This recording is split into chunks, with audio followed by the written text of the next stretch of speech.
So regulation starts with our real little kids, our kindergarten kids, our preschool kids. My recommendation is don't allow the class to start if the coat hooks and the backpacks and all that stuff is not in where it should be.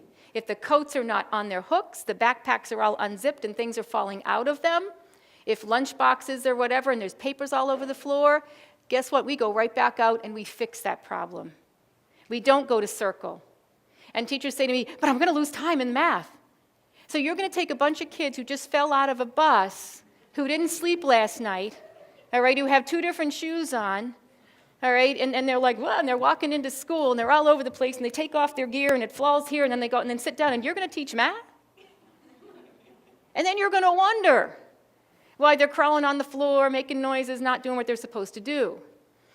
Self-regulation only happens when we provide regulation, which means classroom doesn't start until that section of the room is neat and tidy and put together. And that's your responsibility. And from preschool on, the youngest of kids we know from 5 and up can put their shoes where they belong. They can hang up their coat. They can zipper things, and they should have those jobs. And they should be successful at those jobs every single morning before we start circle. Thanks for watching, and I hope you found this video helpful. If you did, make sure to like and subscribe so you never miss another video.